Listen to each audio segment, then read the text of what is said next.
Shalom, kekasih-kekasih Tuhan. Kita berjumpa di acara kategorial Ministry Komisi Perempuan. Mari kita berdoa terlebih dahulu.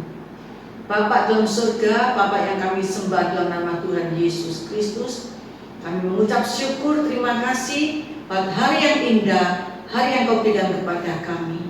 Kalau kami boleh ada sebagaimana kami ada, semua hanya oleh karena kasih kemurahan Tuhan. Terima kasih Tuhan buat segala berkat yang Kau berikan kepada kami. Rahmat-Mu yang selalu baru, besar setiamu dalam kehidupan kami. Kami bersyukur Tuhan.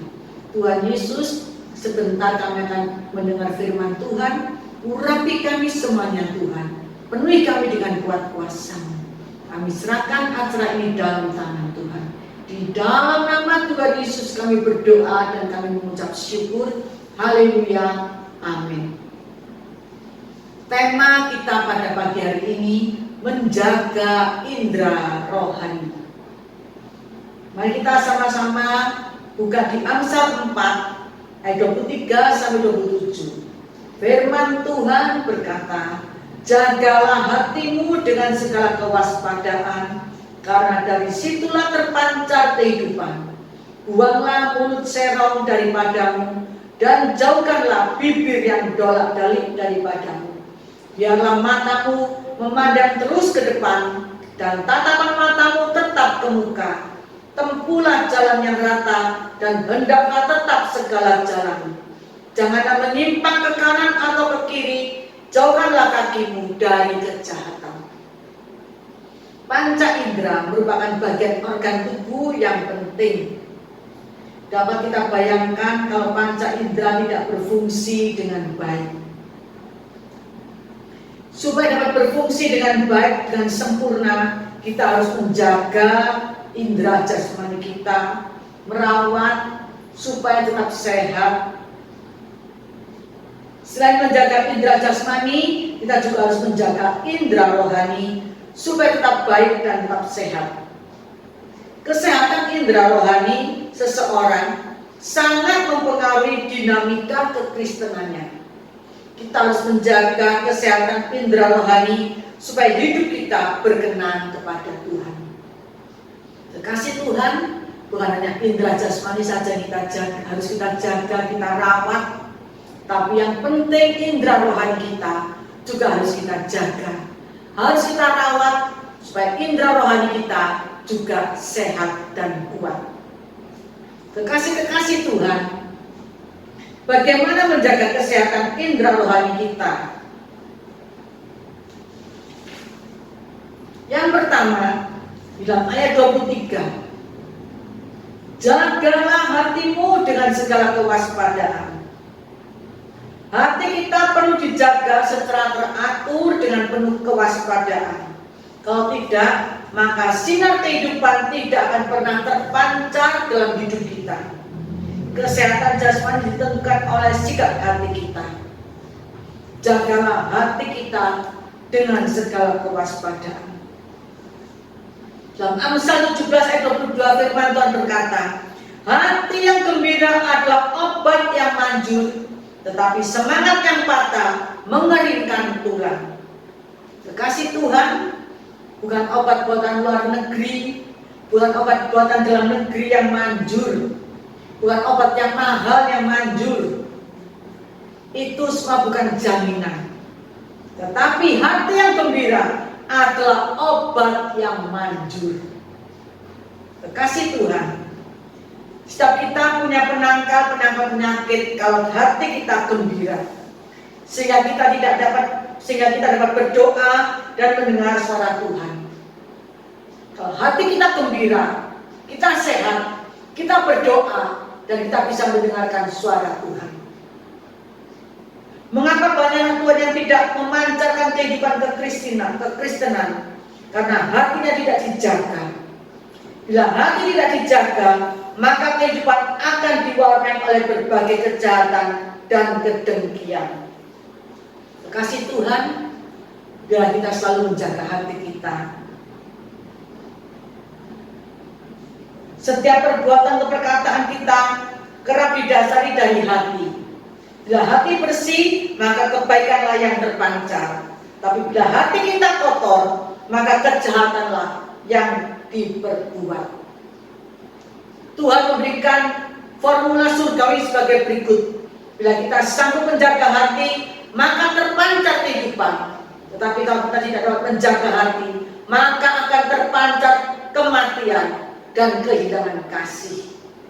Orang yang kehilangan kasih, maka tidak pernah mampu untuk hidup dalam kasih. Hidup hanya untuk dirinya sendiri dan tidak peduli terhadap orang lain. Mari kita jaga hati kita, supaya kita bisa hidup penuh dengan kasih, dan kita bisa mengasihi sesama kita, sehingga kita tidak hidup untuk diri kita sendiri dan tidak peduli terhadap orang lain. Dalam Amsal 12:30 firman Tuhan berkata, hati yang tenang menyegarkan tubuh, tetapi iri hati membusukkan tulang. Kekasih Tuhan, biarlah kita selalu menjaga hati kita, supaya hati kita tetap tenang, sehingga hati yang tenang menyegarkan tubuh kita. Tapi kalau kita iri hati, adalah membusukkan tulang. Yang kedua, dalam ayat 24, jagalah mulut atau jagalah lidah.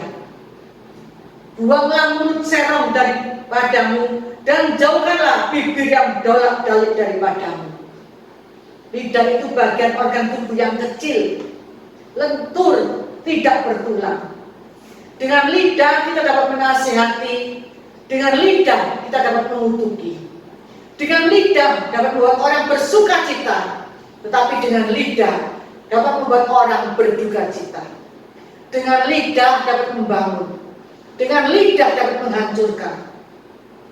Demikian dengan perkataan kita. Perkataan ibarat air yang bisa melembutkan, menyejukkan hati. Tetapi dengan perkataan pula bisa timbul pertengkaran, pertikaian. Oleh karena itu, marilah kita menjaga mulut kita, menjaga lidah kita. Kita harus menempatkan perkataan yang keluar dari bibir kita dengan tepat. Jangan jadikan perkataan sebagai pemecah belah hubungan, namun jadikanlah sebagai pengikat persatuan. Perkatakanlah hal-hal yang baik, perkatakanlah hal-hal yang berkat, dan perkatakanlah hal-hal yang positif. Dalam Yakobus 3 ayat 8-9 firman Tuhan berkata, tetapi tidak seorang pun yang berkuasa menjinakkan lidah. Ia adalah sesuatu yang buas, yang tak terkuasai, dan penuh racun yang mematikan. Dengan lidah kita memuji Tuhan Bapa kita, dan dengan lidah kita mengutuki manusia yang diciptakan menurut rupa Allah. Kekasih Tuhan, marilah kita jaga lidah kita, jaga mulut kita, sehingga dengan lidah kita memuji-muji Tuhan, dengan lidah kita memuliakan Tuhan, supaya lidah kita tidak mengutuki manusia yang diciptakan menurut rupa Allah. Dalam Amsal 28 ayat 21 firman Tuhan berkata, hidup dan mati dikuasai lidah, siapa suka menggemakannya akan memakan buahnya. Mari kita jaga lidah kita, supaya lidah kita menggemakan yang baik dan kita memakan buah yang baik. Dalam Amsal 21 ayat 23 firman Tuhan berkata, siapa memelihara mulut dan lidahnya, memelihara diri daripada kesukaran. Janganlah kita suka gosip, suka menfitnah. Bila kita menjaga lidah kita, menjaga mulut kita, untuk memelihara diri kita daripada kesukaran. Yang ketiga, dalam ayat 25, jagalah mata. Biarlah matamu memandang lurus ke depan, dan tatapan matamu tetap ke muka. Sebagai anak-anak Tuhan, biarlah mata kita senantiasa memandang terus kepada Tuhan, fokus kepada Tuhan. Kalau tidak fokus akan jatuh, akan gagal, dan akan mengalami kekalahan. Ketika kita tetap fokus kepada Tuhan, maka akan muncul refleksi diri. Akhirnya kita dapat mengetahui apakah kehendak Tuhan atau bukan kehendak Tuhan. Jagalah mata kita terus-menerus memandang ke depan, kepada tujuan hidup, dan fokus menatap kepada Tuhan. Contohnya Raja Daud yang awalnya luar biasa, akhirnya malah jatuh dalam dosa perzinahan karena tidak bisa menjaga mata. Dalam Mazmur 16 ayat 8 firman Tuhan berkata, aku senantiasa memandang kepada Tuhan, karena Ia berdiri di sebelah kananku, aku tidak akan goyah. Baiklah, kekasih-kekasih Tuhan, biarlah mata kita selalu senantiasa memandang kepada Tuhan. Memandang kepada Tuhan. Tuhan berdiri di sebelah kanan kita, kita tidak akan goyah. Yang keempat, dalam ayat 26 dan 27, jagalah kaki kita. Saat kita menyusuri jalan kehidupan, Allah menginginkan kaki kita melangkah dengan tidak menyimpang ke kanan atau ke kiri. Dunia semakin jahat, kehidupan semakin sukar, tapi kita tetap harus menjaga setiap langkah kaki kita supaya tidak tersesat. Kehidupan yang tragis akan terjadi bila kita melangkahkan kaki kita di jalan-jalan yang salah. Kekasih-kekasih Tuhan, jagalah kaki kita supaya melangkah dalam pimpinan Tuhan, melangkah dalam pimpinan Roh Kudus, sehingga kita tidak tersesat, sehingga kita tidak jatuh.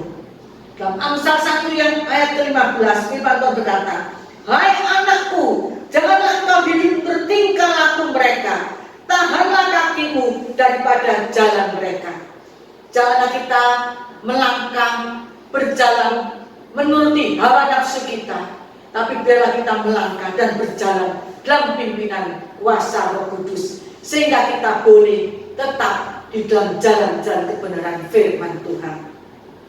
Dalam Amsal 4 ayat 18 dan 19 firman Tuhan berkata, tetapi jalan orang benar itu seperti cahaya fajar yang makin bertambah terang sampai rembang tengah hari. Jalan orang fasik itu seperti kegelapan, mereka tidak tahu apa yang menyebabkan mereka tersandung. Kekasih-kekasih Tuhan, biarlah kita hidup sebagai orang yang benar, seperti cahaya fajar yang semakin bertambah terang sampai rembang tengah hari. Janganlah kita menjadi orang yang fasik, seperti kegelapan, sehingga menyebabkan kita menjadi tersandung.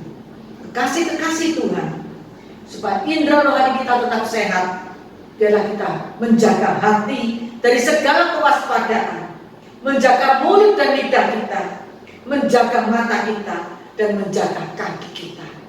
Amin. Mari kita sama-sama berdoa.